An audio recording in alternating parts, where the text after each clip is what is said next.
बच्चों चैप्टर का नेम है this is carbon and its compound. बच्चों अगर आप कार्बन एंड इट्स कंपाउंड की बात करते हो तो इस चैप्टर में सबसे पहले हम लोग अबाउट कार्बन बात करेंगे। अबाउट कार्बन, अगर हम कार्बन की बात करें तो मैंने आपको बताया इस चैप्टर की सबसे पहली नीड क्या है। आपको ये पता होना चाहिए कि भाई इस चैप्टर की रिक्वायरमेंट क्या है, क्यों इस चैप्टर को हमें पढ़ना पड़ता है। जैसे कि मैंने तुम लोग को पहले बता रखा है कि जो कार्बन एलिमेंट होता है ये सबसे ज़्यादा एसेंशियल होता है। एसेंशियल, अब काय में एसेंशियल होता है, बात ये होती है बेटा हमारी लाइफ को सस्टेन करने के लिए, हमारी लाइफ को सस्टेन करने के लिए सबसे एसेंशियल एलिमेंट माना जाता है, जिसका आप क्या नाम देते हो बच्चा जी? कार्बन। मीन्स हमारी बॉडी में जो भी फैट होता है, हम जो भी कार्बोहाइड्रेट्स लेते हैं या किसी भी प्रकार का कोई सोप हो, डिटर्जेंट हो, कुछ भी हो, मोस्टली चीज़ें सारी की सारी जो बनी होती हैं वो किससे बनी होती हैं? कार्बन से। इसलिए थोड़ा सा कार्बन को हमें अलग से एक चैप्टर बना करके पढ़ाया गया है। आप समझ रहे हो बात को? अब अगर हम कार्बन की बात करते हैं तो जैसा कि मैंने आप लोग को बता रखा है, सबसे पहले थोड़ा सा कार्बन की बात करते हैं। तो कार्बन की अगर आप बात करते हो तो इसका जो एलिमेंट सिंबल यानी कि एलिमेंटल सिंबल होता है वो C होता है जनरली। दूसरी चीज़, इसके अगर आप एटॉमिक नंबर की बात करते हो तो इसका एटॉमिक नंबर आपको दिया गया है 6। अगर आप इसके एटॉमिक मास की बात करते हो तो एटॉमिक मास जो इसका दिया गया है वो दिया गया है 12। नेक्स्ट सबसे इंपॉर्टेंट चीज जो मैंने आप लोग को पहले भी बता रखी है कि अगर आप कार्बन की बात करते हो तो कार्बन की वैलेंसी सबसे ज़्यादा इंपॉर्टेंट रोल प्ले करती है बेटा। कार्बन की जो वैलेंसी होती है बेटा ये होती है 4। अब 4 का थोड़ा सा मतलब है एक अपने आप में, एक्चुअली में 4 का मतलब होता है टेट्रावेलेंट। 4 का मतलब होता है टेट्रावेलेंट, है ना। टेट्रावेलेंट का मतलब ये हो जाता है, आप ये कह सकते हो कि कार्बन जो है वो 4 दरवाजे खोलता है ना। 4 दरवाजे मीन जैसे मान लो एक कार्बन है तो कार्बन के पास आपको 4 बॉन्ड्स स्पेशली तौर पर देखने को मिलेंगे, यानी कि एक कार्बन अलग अलग 4 एलिमेंटों के साथ, अलग अलग 4 एलिमेंटों के साथ अटैच्ड हो सकता है या फिर 4 एलिमेंटों को अपने साथ अटैच कर सकता है। आप समझ रहे हो बात को? दैट्स व्हाई मेरे बच्चे इसकी जो वैलेंसी होती है वो कितनी होती है बच्चा जी? 4। इसलिए आप कभी भी आपका स्कूल टीचर कहता है कि व्हाट इज टेट्रावेलेंट, तो मतलब कार्बन इज की जो वैलेंसी होती है वो कितनी होती है, तो आप कहोगे सर 4। या फिर वो आपका स्कूल टीचर ऐसे पूछ सकता है कि क्या कार्बन टेट्रावेलेंट है या ट्राइवेलेंट है, तो कार्बन जो है वो टेट्रावेलेंट है। टेट्रावेलेंट का मतलब हो जाता है जिसकी वैलेंसी कितनी हो जाए? 4। उसके बाद बच्चों हमने थोड़ा सा आपको इस चैप्टर में जो इंपॉर्टेंट चीज़ है वो है कार्बन के एलोट्रॉप्स। वो बहुत ज़्यादा इंपॉर्टेंट है कि कार्बन के एलोट्रॉप्स पढ़ने बहुत ज़रूरी है ना। एलोट्रॉप्स ऑफ कार्बन, यस, ये थोड़ा सा पढ़ना ज़रा ज़्यादा इंपॉर्टेंट है। एलोट्रॉप्स का मतलब क्या होता है पहले वो सुनो। एक्चुअल में एलोट्रॉप का अगर हिंदी मीनिंग समझो आप लोग तो एलोट्रॉप का मतलब होता है अपर रूप। अपर रूप मीन्स ये कि जितने भी इनसे जो भी एलिमेंटल फॉर्म्स के जो कंपाउंड बनते हैं उनमें सब में सिर्फ और सिर्फ कार्बन ही प्रेजेंट होता है, कोई अदर एलिमेंट आपको नहीं मिलता, है ना। यानी कि किसी भी, जैसे मान लो पहले एलोट्रॉप की बात करते हैं तो इसके 3 एलोट्रॉप देखे गए हैं। पहला देखा गया है कौन? दूसरा देखा गया है कौन? ग्रेफाइट, है ना। और अगला जो देखा गया है दिस इज बकमिंस्टर, है ना, बकमिंस्टर फुलरीन। तो ये थोड़ा सा बड़ा नाम है लेकिन आपको थोड़ा सा याद रखना पड़ेगा। ये भी एक केमिस्ट का ही नाम है जिसने इस चीज़ की खोज करी थी या जिसने भी इसको बनाया था। इसलिए बच्चे मैं आपको एक बात बताऊं अगर, तो आप इतनी चीज़ को ध्यान रखा करो कि इसमें 60 कार्बन होते हैं। कितने कार्बन होते हैं? इसका जो स्ट्रक्चर होता है वो जस्ट लाइक अ फुटबॉल होता है, एक तरीके का football like structure. Football like structure ध्यान रखा करो, हमेशा याद रखो। इसका स्ट्रक्चर आपको फुटबॉल लाइक मिलेगा, हमेशा ध्यान रखो, ठीक है, 60 कार्बनों की चेन होती है। दैट्स व्हाई बच्चे बकमिंस्ट्रल फुलरीन का दूसरा नाम भी होता है, इसे हम लोग एक तरीके का आर्टिफिशियल एलोट्रॉप भी बोलते हैं। आर्टिफिशियल एलोट्रॉप, याद रखा करो। आर्टिफिशियल का मतलब ये हो जाता है जो मैन मेड द्वारा बना गया है, इसलिए हम इसको आर्टिफिशियल बोलते हैं। लेकिन ये जो दोनों के दोनों होते हैं, इनको आप लोग क्या बोल देते हो? नेचुरल। ये हमारे पास कैसा हो जाता है मेरे बच्चे? नेचुरल। नेचुरल मतलब जो हमको नेचर ने दिया है, डायमंड और ग्रेफाइट। अब कई बच्चे ये पूछते हैं सर, जैसे यहां पर बकमिंस्ट्रल फुलरीन में 60 कार्बन है, तो क्या भैया डायमंड और ग्रेफाइट में भी काउंटेबल कार्बन होते हैं? नो। यहां पे जो कार्बन की चेन होती है ना बेटा, वो इनफाइनाइट होती है, याद रखा करो। यहां इन दोनों के पास इनफाइनाइट नंबर ऑफ कार्बन मौजूद होते हैं, ध्यान रखा करो। Infinite number of carbon, infinite number of carbon, ठीक है। दैट्स व्हाई मेरे बच्चे इनका जो स्ट्रक्चर होता है ना, बहुत कॉम्प्लेक्स होता है, वेरी कॉम्प्लेक्स स्ट्रक्चर। जैसे मैं बनाऊंगा अभी आप लोगों के लिए, वेरी कॉम्प्लेक्स स्ट्रक्चर। पहले जरा इसका देख लो थोड़ा सा, बकमिंस्ट्रल फुलरीन का, वो मैं आपके लिए बता देता हूँ किस तरीके से आप लोग बनाते नहीं है। मतलब जैसे मान लो कि स्फेयर लाइक स्ट्रक्चर है, सर्कल या कुछ भी समझ लो। इसमें आप क्या करो, इस तरीके से बॉन्ड्स बना दो, ऐसे ऐसे ऐसे ऐसे ऐसे ऐसे ऐसे ऐसे, फिर ऐसे, फिर ऐसे, फिर ऐसे, फिर ऐसे, फिर ऐसे, फिर ऐसे, फिर ऐसे, फिर ऐसे, है ना, फिर ऐसे, फिर ये, है ना, फिर ये, इस तरीके। आप समझ रहे हो? आपको हर एक वर्टेक्स पर इसके क्या मिलेगा जरा बताओ? इसके हर एक वर्टेक्स पर आपको क्या मिलेगा जरा बताओ? कार्बन। हर एक वर्टेक्स पर आपको क्या मिलता हुआ दिखाई देगा? आप ध्यान से देखो, कार्बन, ऐसे ऐसे करके। ये सब हर जगह पे कौन लगा है? ऐसे ही ऐसे ही। ये सब कौन लगे हैं जरा बताओ बच्चा जी? सब हर जगह पे कौन लगे हैं? कार्बन। अब इसी को थोड़ा सा आप 3D इमेजिन कर लो। 3D इमेजिन जैसे फुटबॉल हो गया पूरा, तो ऐसे लगभग कितने कार्बन लगे होंगे जरा आप लोग बताओ? लगभग 60 कार्बन ऐसे करके अटैच्ड होंगे। इसको हम लोग बोलते हैं बकमिंस्ट्रल फुलरीन। तो इसका स्ट्रक्चर आपको ज़्यादा याद नहीं रखना है, लेकिन फिर भी मैंने बता दिया आप लोगों को। 60 कार्बन की एक चेन होती है, जिसमें ये फुटबॉल जैसे तरीके से अरेंज्ड रहता है, ठीक है।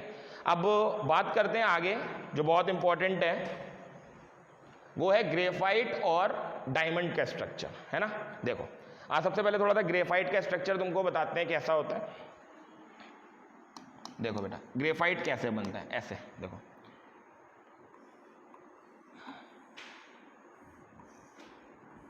है ना।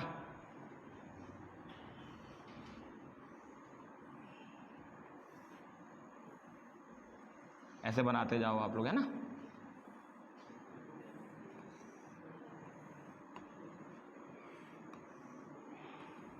ठीक है, इस तरीके से हर एक वर्टेक्स पर क्या मिलेगा आपको? हर एक वर्टेक्स पर कौन होगा आपके लिए? कार्बन। ये देखो, ये हर एक वर्टेक्स पर आपको कार्बन मिलेगा। ये अभी डायमंड का नहीं, ग्रेफाइट का स्ट्रक्चर बना रहा हूं बेटा मैं, ठीक है। ऐसे बेटा नीचे इसको आप ऐसे लेते चले जाओ,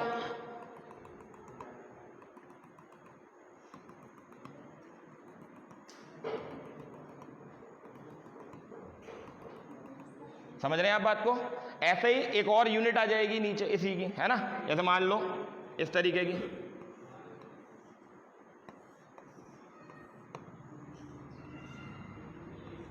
समझ रहे हो आप बात को? ऐसे करके एक और यूनिट आ जाएगी बेटा, समझ रहे हो बात को बेटा? इस तरीके से एक और यूनिट आ जाएगी बाबू, है ना। एक और यूनिट आ जाएगी बेटा, है ना। अब बेटा ये भी क्या होगा, जरा दिमाग लगाओ आप लोग। ये भी बेटा कहां तक जाएगी जरा खुद सोचो आप लोग?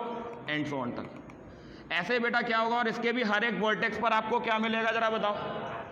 इसके भी हर एक वर्टेक्स पर क्या होगा? हर एक वर्टेक्स पर आपको कार्बन मिलता हुआ चलेगा। हर जगह पे बच्चा कार्बन होगा, कहीं पर भी कार्बन छोड़ना मत, ये हर जगह पे कार्बन मिलेगा आपको। आप समझ रहे हो बेटा? ऐसे एक और यूनिट बन जाएगी, ऐसी एक और यूनिट बन जाएगी, ऐसे एंड सो ऑन तक यूनिट जाती रहेंगी। इसको आप बच्चे स्ट्रक्चर किसका बोलते हो जरा बताओ? This is the structure of, yes,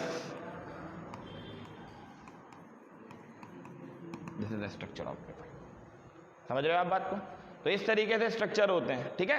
ऐसे ही बच्चा उसका आ जाता है, किसका, डायमंड का। अब डायमंड का कैसे बनता है वो देखो, हाँ बना लेना, कोई दिक्कत नहीं है बेटा। डायमंड का स्ट्रक्चर देख लो पहले, एक बार में बना लेना, कोई दिक्कत नहीं। डायमंड का स्ट्रक्चर देखो बेटा कैसे बनता है। डायमंड के स्ट्रक्चर में एक टॉप पे ले लिया जाता है इस तरीके से, जैसे यहां से यूनिट बनेगी इस तरीके से,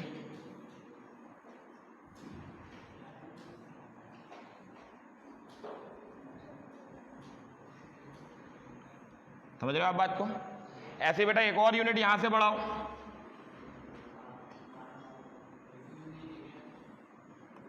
ये देखो बेटा हर वर्टेक्स पर क्या, हाँ बेटा डायमंड है ये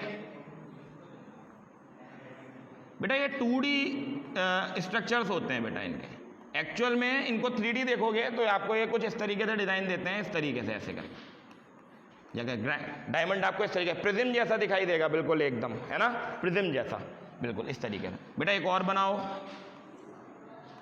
आप ध्यान से देखो, ये यूनिट चलती जाएगी बेटा, आप ध्यान से देखो बेटा, यूनिट चलती जाएगी ये, है ना। इसको बेटा और एक्सटेंड करो, आप कितने बनेंगे नीचे, 4, वेरी गुड, बहुत बढ़िया। ये देखो 4 बनते जाएंगे बेटा इस तरीके से बेटा, एंड सो ऑन, ये क्या चलती जाएगी, इनफाइनाइट चेन चलती जाएगी बेटा ये ध्यान से देखो बेटा। और हर एक वर्टेक्स पर बच्चा आपको क्या मिलेगा, इसके हर एक वर्टेक्स पर आपको कार्बन देखने को मिलेगा बेटा, हर एक वर्टेक्स पर आपको कार्बन देखने को मिलेगा। ये देखो, ये देखो, ये आप ध्यान से देखो, हर जगह आपको यहां पर हर जगह पे कौन रखा हुआ है, कार्बन। अब जैसे ये आपको बच्चे ना फ्रंट दिखाई दे रहा है, आप ध्यान से देखो, है ना। अब ये एंड सो ऑन, ये एंड सो ऑन क्या होता जाएगा बच्चा, यूनिट चलती जाएंगी। एंड सो ऑन समझते हो आप लोग, एंड सो ऑन का मतलब ये हो गया कि यहीं पे थोड़ी रुकेगा, ये एंड सो ऑन तक चलता जाएगा। इस तरीके के बेटा स्ट्रक्चर को हम लोग किसका नाम देते हैं बच्चों, जरा बताओ, जैसे द स्ट्रक्चर ऑफ डायमंड।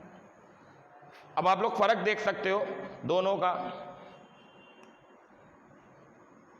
आप फर्क देख सकते हो दोनों का, देखो है, यहां पर देखो शीटेड फॉर्म में रखे हुए हैं, आप ध्यान से देखो, शीटेड फॉर्म में, शीट, और यहां पर क्या ऑन फ्रंट रखे हुए हैं, आप ध्यान से देखो, है ना। और ये 3D होते हैं बेटा, 3D का मतलब समझो, इसको आप इमेजिन करके देखो कि एक फेस इसका आगे होगा तो एक फेस इसका पीछे होगा, इमेजिन करके देखो, एक फेस आगे है तो एक फेस पीछे है, थोड़ा सा 3D इमेजिन करना पड़ेगा आपको, समझ गए। तो ये बच्चे किसका स्ट्रक्चर होता है, जरा बताओ बच्चा जी, डायमंड का। तो इसको आप बना लो बेटा, बनाना चाहो तो। ग्रेफाइट और डायमंड के क्या क्या डिफरेंसेस होते हैं, ठीक है बच्चा। एक तरफ लिखते हैं हम लोग डायमंड और एक तरफ लिखते हैं हम लोग ग्रेफाइट।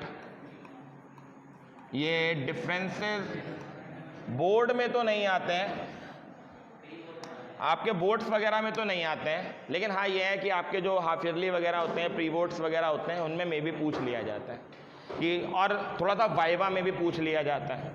जैसे आप अगर एग्जामिनर के सामने बैठे होते हो तो आपसे एग्जामिनर के सामने पूछ लिया जाता है डायमंड ग्रेफाइट में क्या बेसिक डिफरेंसेस हैं। सबसे पहले मैं इन दोनों की सिमिलैरिटी बता देता हूँ, कभी कभी बच्चे कंफ्यूज हो जाते हैं कि ग्रेफाइट और डायमंड की सिमिलैरिटी क्या है ना। तो अगर आप सिमिलैरिटी की बात करते हो, एक सिमिलैरिटी है इनमें जो कि बहुत कॉमन है, वो ये कि both are made up of carbon, both are made up of carbon. अगर आप देखो ध्यान से, डायमंड भी कार्बन का बना है और ग्रेफाइट भी कार्बन का बना है ना। तो both are made up of, and graphite is also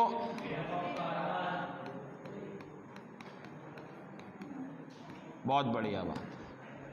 अब आ जाते हैं इनके डिफरेंसेस, है ना। इनके डिफरेंस क्या कहते हैं, तो डिफरेंस तो मैंने शायद कल भी बहुत सारे लिखाए थे, है ना। सबसे पहला डिफरेंस तो यही आ जाता है कि डायमंड आपको यूजुअली बहुत ज़्यादा एक्सपेंसिव मिलता है,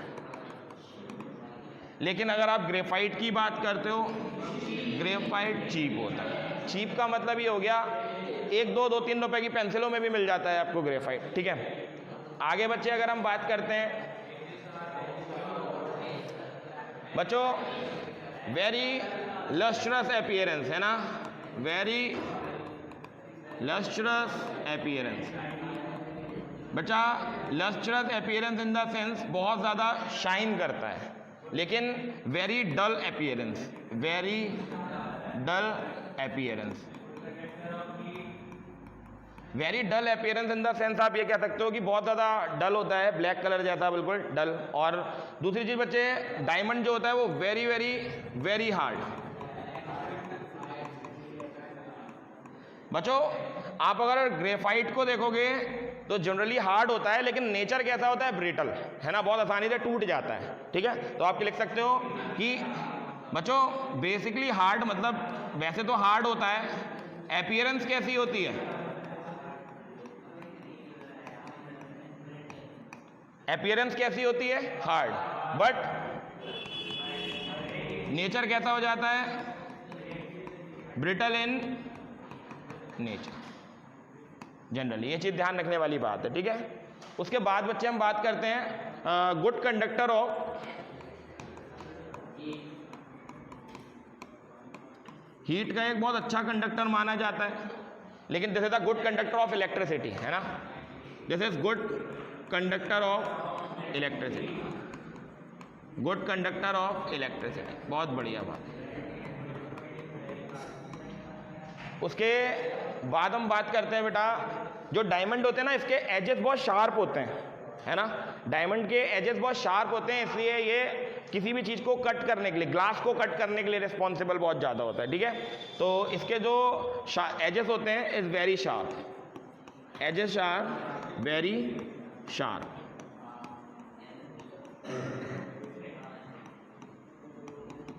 दैट्स व्हाई बच्चे it is used to cut the glass. ठीक है, लेकिन इसके जो एजेस होते हैं वो कैसे होते हैं, थोड़े से शार्प नहीं होते हैं इतने ज्यादा कि जिससे आप किसी चीज को कट कर सको, है ना, नॉट शार्प एजेस। अगली चीज बच्चा क्या आ जाती है, melting point, boiling point are very high, है ना, melting point and boiling point are much higher, बहुत ज्यादा हाई रहती है। ठीक है, अच्छा क्यों रहते हैं, because of very hard in nature. बेटा उधर की अगर आप बात करते हो, melting point boiling point high तो रहते हैं, लेकिन अगर इसका कंपेयर करो तो थोड़ा सा कम, है ना, melting point boiling point are high but less than diamond, diamond से तो कम ही रहते हैं बेटा। उसके बाद बेटा बात करते हैं, वेरी इंपॉर्टेंट बच्चा, जरा ये चीज देखना, ये यहां के लिए बहुत इंपॉर्टेंट है, ग्रेफाइट को एज अ इलेक्ट्रोड यूज किया जाता है ना, graphite are also used as a graphite, as a electrode, as a electrode. Electrodes क्या होते हैं बेटा, एक्चुअली में इलेक्ट्रोड्स वो होते हैं ना जो चार्ज को बहुत ही इजीली ट्रांसफर करा सकते हैं, है ना जी, इसलिए इसको हम एज अ इलेक्ट्रोड भी यूज कर लेते हैं, क्योंकि this is a good conductor of electricity, because of good conductor of, yes, electricity का बहुत अच्छा कंडक्टर माना जाता है। ठीक है भैया, ये कुछ पॉइंट्स हैं जिनको थोड़ा सा ध्यान रखना। अच्छा दूसरी चीज, डायमंड की एक और बहुत अच्छी चीज होती है, डायमंड पे अगर आप एक वाइट लाइट गिराओ, मैंने कल भी बताया था, डायमंड पर अगर आप एक वाइट लाइट गिराओ तो आपको एक स्पेक्ट्रम मिल सकता है, समझ रहे हो, हाँ, तो डायमंड जो है, डायमंड प्रोड्यूस कर सकता है स्पेक्ट्रम, यस, स्पेक्ट्रम क्या होता है आप लोग को ही पता है, विबग्योर जो प्रिज्म करता है ना, क्योंकि जैसे इसका भी सरफेस लगभग कैसा होता है, 3D सरफेस होता है और ये लस्ट्रस होता है, इस पर अगर आप एक वाइट लाइट को ट्रांसफर कराते हो या गिराते हो तो ये क्या करता है, उस वाइट लाइट को कैप्चर करके रिफ्रैक्शन करता है, और रिफ्रैक्शन करने के बाद क्या करता है कि स्पेक्ट्रम पैदा कर देता है। ठीक है, तो ये कुछ पॉइंट्स हैं जिनको याद रखना है। ठीक है जी, अगला है मेरे बच्चे, बच्चा अगर आप डायमंड को देखते हो, डायमंड जो है वो जनरली हेक्सागनल ज्योमेट्री को देता है, कॉम्प्लेक्स कार्बनों की,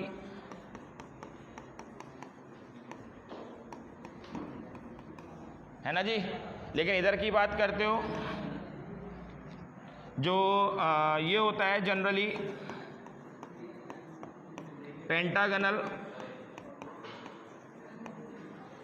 ज्योमेट्री ऑफ कॉम्प्लेक्स कार्बन। तो बेटा ये कुछ हमारे पास क्या है जरा बताओ, ये कुछ हमारे पास डिफरेंसेस हैं जो कि काफ़ी हद तक डायमंड को और ग्रेफाइट को अलग अलग बताते हैं। समझ रहे हो बात को? डायमंड और ग्रेफाइट किस हिसाब से अलग हैं, इनको थोड़ा सा तुम लोग को ध्यान रखना पड़ेगा। मैं ये नहीं कह रहा हूँ इतने सारे याद करो आप लोग, लेकिन फिर भी 5 तो याद होने ही चाहिए। अब जो आपको अच्छे याद लगे वो आप 5 याद कर सकते हो, ठीक है, इस तरीके से, ठीक है।